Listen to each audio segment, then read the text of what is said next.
Hello everyone. In my previous video, I have discussed recruitment. That is the components of staffing. So first recruitment, which is generating more and more applications we have done. Now in this video, I will explain training, selection and training and development. So in recruitment, the company has generated lot of applications, more and more applications for the vacant job position. So after generation of applications, the next step is selection. What is selection? Selection is choosing the most suitable candidate to fill the vacant job position. So the company has attracted prospective candidates to apply for the job in recruitment.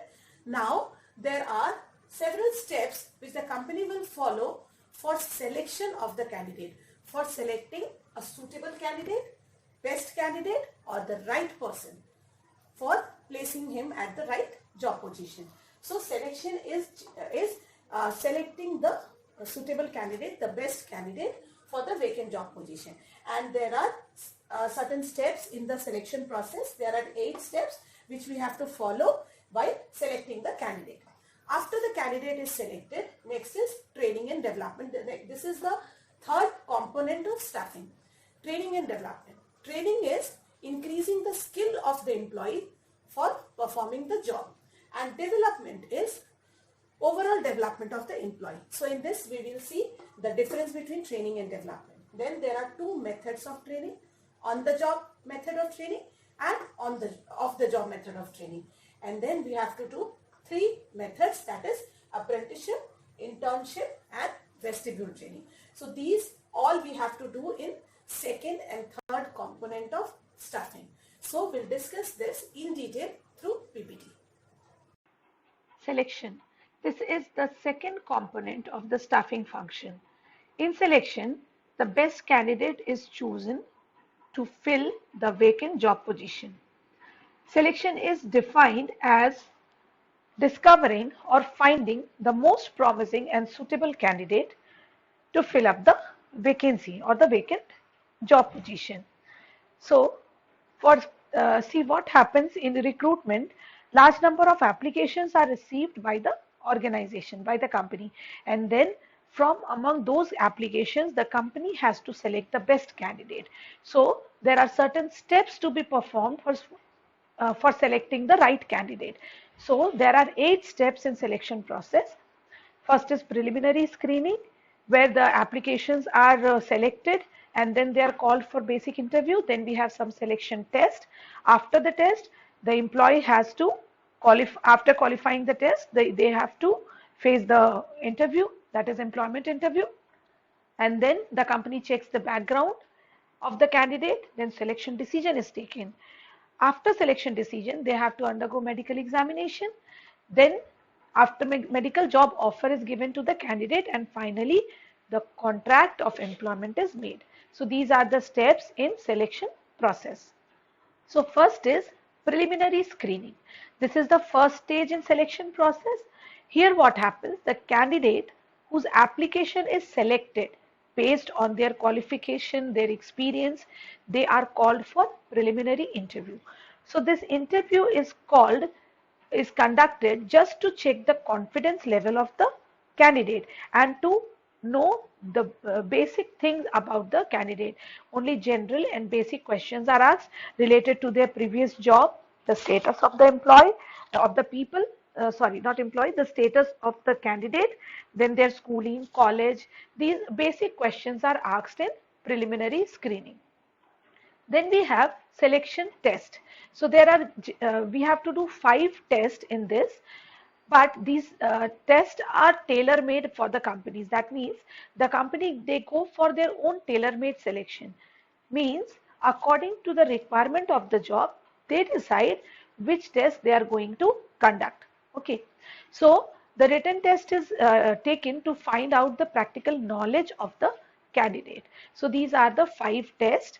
First is intelligence test. This is to measure the level of IQ of an individual. Then aptitude test. Aptitude test is to find out the potential of learning new job. That means whether the candidate is ready to learn a new skill or not. So that is aptitude test. Then we have personality test. This is conducted to find out the human behavior of the candidate. For example, whether he is having a positive attitude or a negative attitude in a particular situation, whether how much initiative he will take while performing the job, then the motivation level of the employee. So these all are checked or tested in personality test. Then we have trait test. Trait test is conducted to check the existing skill of an employee, of an individual. Existing skill means that how much knowledge he is having and what is the proficiency in the area of that profession or and the technical training he is having. So this is just to check his skills. Then we have interest test. This is to find out the type of job in which he is interested. Okay. See, as all the people have fascination for some job or the other. So this is just to check his interest. So these are the different types of test. Now the candidate who qualifies the test, they are called for final interview. Now in this interview, a panel of experts, they are actually they ask the questions from the candidate regarding his knowledge. Knowledge about what? The professional and specialized knowledge of the candidate is checked here, and then his confidence level is also checked. And in this employment interview, the candidate also gets chance to clarify his doubts regarding the or clarify his queries regarding the salary, the working condition, his postings, and whatever he wants, he can ask the interviewer. So this is employment interview. Now, after this, checking reference and background is the fourth point. See what happens at the time of filling the application form, the candidate is generally asked to give names of two references. And when the candidate qualifies the interview, then the organization prefers to check the references about the personal character of the candidate. Okay, so uh, see, these references are given by the candidate himself. So this is generally unreliable and biased. Okay. But then also the company, to know about the candidate, to know about the personal character of the candidate, they check their references. Now, next is selection decision. After this, the candidate who passed the test, interview and reference check, they are included in the selection list, and then in that, from among that list, the most suitable candidate is selected. After selection, uh, after this selection decision, but before giving offer letter to the candidate, medical examination is done. So for this, some organization, they appoint their own doctors to do the test, and some sign contract with hospitals to do the test. So the candidates selected are sent for medical fitness test. After this, job offer is given to the employee. Job offer means what? See, join our team. That means the selected candidates are given the job offer. It is a letter of appointment which contains the date of joining, terms and conditions of the job, and it gives you general information about the job.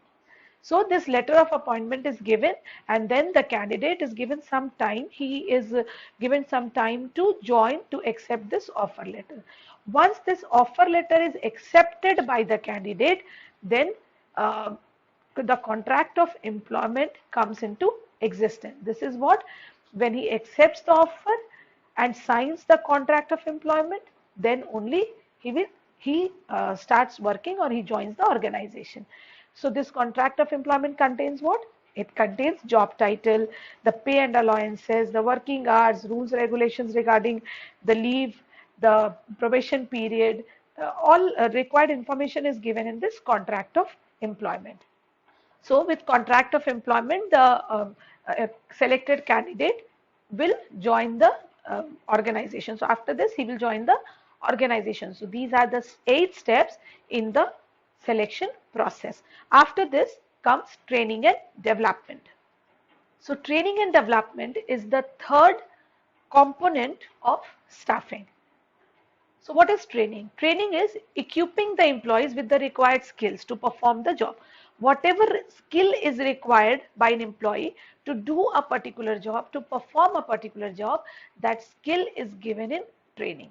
So it is a learning opportunity just to improve, to deliver, to improve the skill and abilities of the employee, and it is suitable for technical staffs. Okay, it is suitable for technical staff only.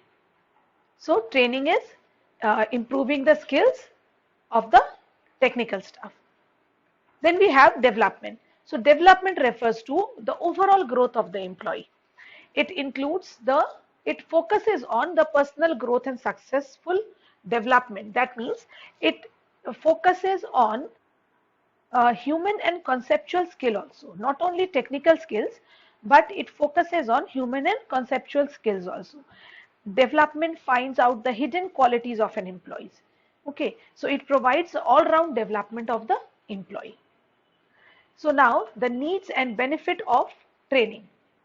So in needs and benefit of the training, first is the benefit of training to the organization. See, first one is reduce learning time. What happens? A trained employee, he takes less time in learning the job as compared to untrained employee. So there will be less of wastage of resources and higher productivity in the organization. Next is better performance.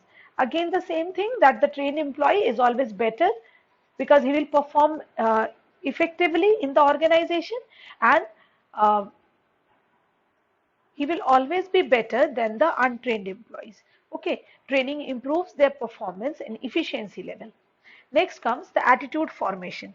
See, training and development aims at molding the employees.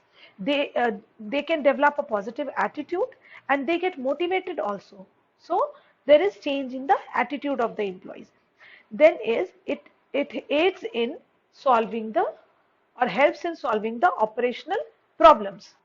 See, training motivates the employees, and then it helps in improvement of the superior subordinate relationship, and with this many operational problems which are faced in the organization, such as absenteeism, wastage of resources, dissatisfaction of employees, these operational problems are solved because of training. Then next is managing manpower need.